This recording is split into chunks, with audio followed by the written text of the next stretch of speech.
बुद्धि का बंधन जब सही निर्णय ही सबसे बड़ा धोखा बन गया। जब सही निर्णय ही सबसे बड़ा धोखा बन गया, ऐसा था उसका बुद्धि का निर्णय। अब ये कहानी के माध्यम से हम समझेंगे कि चाणक्य ने ऐसा क्या कहा। यह कहानी यह कहानी एक ऐसे व्यक्ति अर्जुन की है ऐसे व्यक्ति अर्जुन की है जो खुद को सबसे बुद्धिमान समझता था। यानी उसको अपने पर बहुत घमंड था, घमंड पे जीता था वो। अब बुद्धिमान समझता था अपने को बहुत ज़्यादा। अर्जुन अर्जुन अपने को बहुत ज़्यादा बुद्धिमान समझता था। उसके पास बहुत वो था, हर फैसला तर्क, गणना और भविष्य की संभावनाओं गणना और भविष्य की संभावनाओं के आधार पर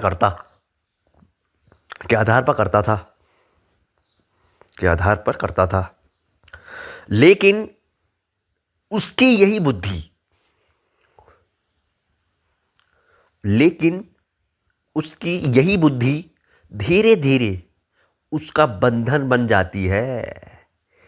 उसकी यही बुद्धि उसका बंधन बन जाती है। बचपन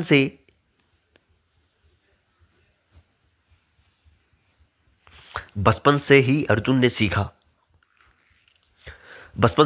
सीखा था कि भावनाएं कमजोरी है।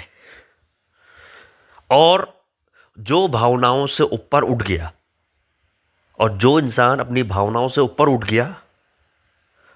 गया वही विजेता है।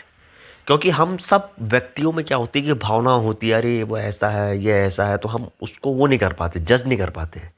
तो जो व्यक्ति अपनी भावनाओं से ऊपर उठ गया वही असली विजेता है।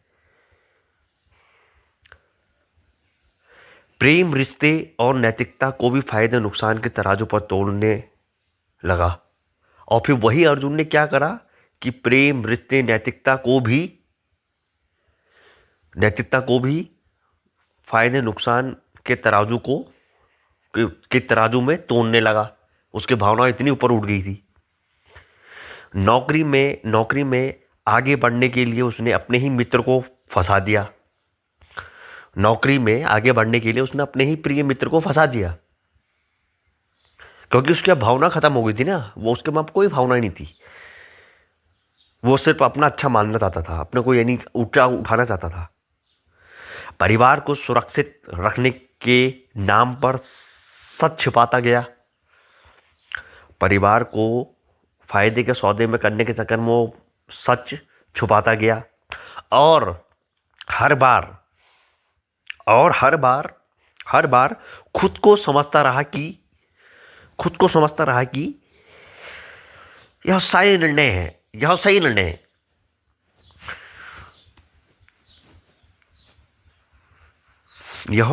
है।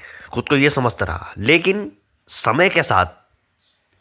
अब समय के साथ उसके आसपास सब कुछ खाली होता गया, क्योंकि उसको लोग समझ चुके थे। उससे लोग भागने लगे थे, क्योंकि उसके पास कोई भावना ही नहीं थी।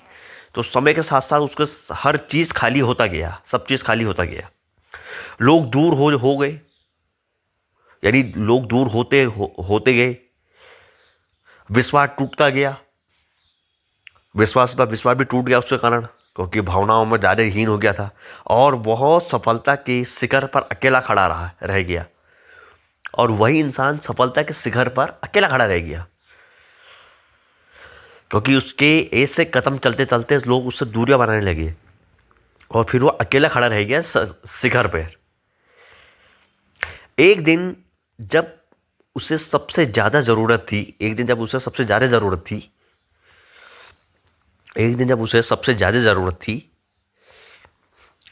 तब ना कोई मित्र था, क्योंकि उसने करा ही ऐसा था। तो उसके बाद ना कोई मित्र था, ना परिवार, ना आत्मसंतोष। उसके बाद कुछ नहीं था। तब उसे एहसास हुआ कि उसने मूर्खता नहीं बल्कि अत्यधिक बुद्धिमानी की गलती की है। क्योंकि वो, आपको पता होगा कि अति से इति हो जाती है बस।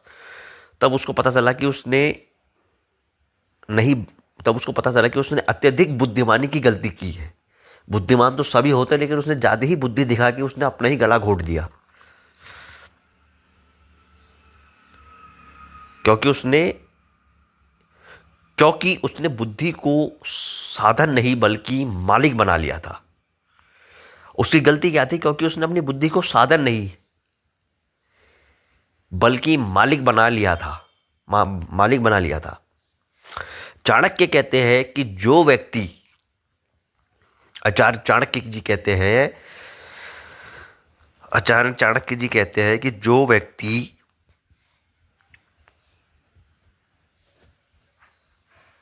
विवेक, करुणा और आत्मबोध के बिना केवल बुद्धि से चलता है। अब ये सुनिए दोस्तों, बड़ी छोटी लाइन है दोस्तों। जो व्यक्ति के स्वयं ही शत्रु को बना जाता है, जो व्यक्ति ज्यादा बुद्धिमानी से चलता है, वो अपने ही शत्रु खुद बना लेता है। और उसी क्षण अर्जुन समझ जाता है कि बुद्धि का बंधन तब बनता है, और उसी क्षण अर्जुन समझ जाता है कि बुद्धि का बंधन कैसे बनता है। इसलिए बनता है क्योंकि वो ज्यादा ही अपने को बुद्धिमान समझता था।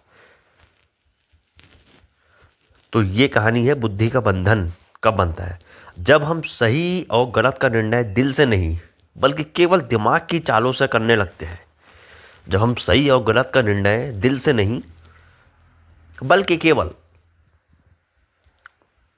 बल्कि केवल दिमाग की चालों से करने लगते हैं,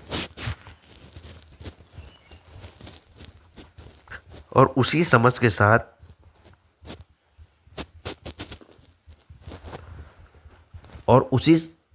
साथ कहानी खत्म होती है, और उसी समझ के साथ ये कहानी का समाप्ति होती है। लेकिन दर्शक के मन में एक सवाल छोड़ जाती है, क्या आपकी बुद्धि, यह कहानी तो समाप्त हो चुकी है, लेकिन दर्शक के मन में एक सवाल छोड़ जाती है, क्या आपकी बुद्धि आपका हथियार है या आपकी कैद? तो कृपया इसका मुझे थोड़ा सा एक कमेंट में तुरंत